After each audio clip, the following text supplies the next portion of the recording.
কোনো ধৰণৰ টকা পইচা দিয়া নহয়, সব দুখীয়া ঘৰৰ ল'ৰা ছোৱালী, নিম্ন মধ্যবিত্ত ল'ৰা ছোৱালী। আজি 3 বছৰৰ ভিতৰতে যিখন অসমত দালালক টকা নিদিলে এটা চাকৰি নহৈছিল, আজি 1 লাখ চাকৰি হল, এটা দালালে 1 টকাও তুলিব নোৱাৰিল। এতিয়া আৰু 35,000 চাকৰি আমি দিব গৈ আছো।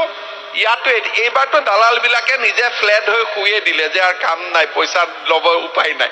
সবে গম পাই গল এটা মেৰিটত চাকৰি হ'ব। প্ৰথমতে এমএলএ বিলাকে মোক বেয়া পাইছিল যে চাকৰি আমি লিষ্ট দিব নোৱাৰো। এতিয়া এমএলএ বিলাকে কৈছে ভাল হল, নহলে আমাৰ মূৰত ৰাতিপুৱাৰ পৰা গধূলিলৈকে ঘৰত অহা মানুহক চাহ খুৱাই থাকোতে গ'লহেঁতেন, চাকৰি দিব পাৰো নোৱাৰো। আৰু নোপোৱা বিলাকে আমাকে গালি পাৰিলেহেঁতেন। এতিয়াতো এইটো জামেলা নাই। আমাৰ বিধায়কসকলেও লাহে লাহে মোক কৈছে যে এইটো সিস্টেমে ভাল হয়। কেতিয়াবা কেতিয়াবা অসুবিধা হয় যে আমাৰ ল'ৰাবিলাকক আমি কি দিম। সেইকাৰণে এইবাৰ আমি নতুন আঁচনি আনিছো, মুখ্যমন্ত্ৰীৰ আত্মনিৰ্ভৰ অসম আঁচনি। ইয়াত আমি ডেকা ল'ৰাবিলাকক ফেব্ৰুৱাৰীৰ পৰা 20-22 ফেব্ৰুৱাৰীৰ পৰা ইণ্টাৰভিউ আৰম্ভ হ'ব। ডেকা ল'ৰাবিলাকক উদ্যোগ আদি প্ৰতিষ্ঠা কৰাৰ কাৰণে আমি এতিয়া লোন দিম, সাবসিডি দিম, তাতো কোনো ধৰণৰ টকা পইচা নালাগে। আমাৰ বিধায়কসকলে বহি ধুনীয়াকৈ লিষ্টখন চাই দিব আৰু আমি সেই ধৰণে আমি ল'ৰা ছোৱালীক আমি কাম কৰাৰ কাৰণে আমি আগবঢ়াই দিব পাৰিম। আজি যেনেকে চকীঘাটত ইমানটা আত্মসহায়ক গোটে ইয়াত মাতি লৈছে। কেইদিনমান আগতে আমাৰ কামাণ্ডো বেটেলিয়নৰ পাছিং আউট পেৰেড হৈছিল। ৰাস্তাই ঘাটে আজিকালি আপোনালোকে পুলিচ বিলাক দেখা পাব। অফিসত ডেকা ডেকা নতুন ল'ৰা ছোৱালী কাম কৰি থকা আপোনালোকে দেখা পাব। সবৰে বাপেক মাকৰ কথা শুনিব। কোনো ধৰণৰ টকা পইচা দিয়া নহয়, সব দুখীয়া ঘৰৰ ল'ৰা ছোৱালী, নিম্ন মধ্যবিত্ত ল'ৰা ছোৱালী।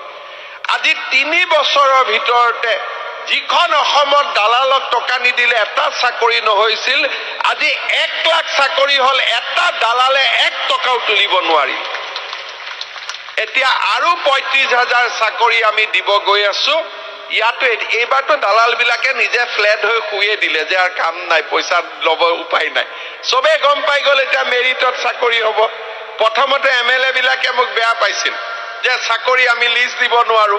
এতিয়া এমএলএ বিলাকে কৈছে ভাল হল, নহলে আমাৰ মূৰত ৰাতিপুৱাৰ পৰা গধূলিলৈকে ঘৰত অহা মানুহক চাহ খুৱাই থাকোতে গ'লহেঁতেন, চাকৰি দিব পাৰো নোৱাৰো।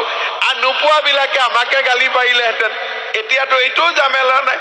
আমাৰ বিধায়কসকলেও লাহে লাহে মোক কৈছে যে এইটো সিস্টেমে ভাল হয়। কেতিয়াবা কেতিয়াবা অসুবিধা হয় যে আমাৰ ল'ৰাবিলাকক আমি কি দিম। সেইকাৰণে এইবাৰ আমি নতুন আঁচনি আনিছো, মুখ্যমন্ত্ৰীৰ আত্মনিৰ্ভৰ অসম আঁচনি। ইয়াত আমি ডেকা ল'ৰাবিলাকক ফেব্ৰুৱাৰীৰ পৰা 20-22 ফেব্ৰুৱাৰীৰ পৰা ইণ্টাৰভিউ আৰম্ভ হ'ব।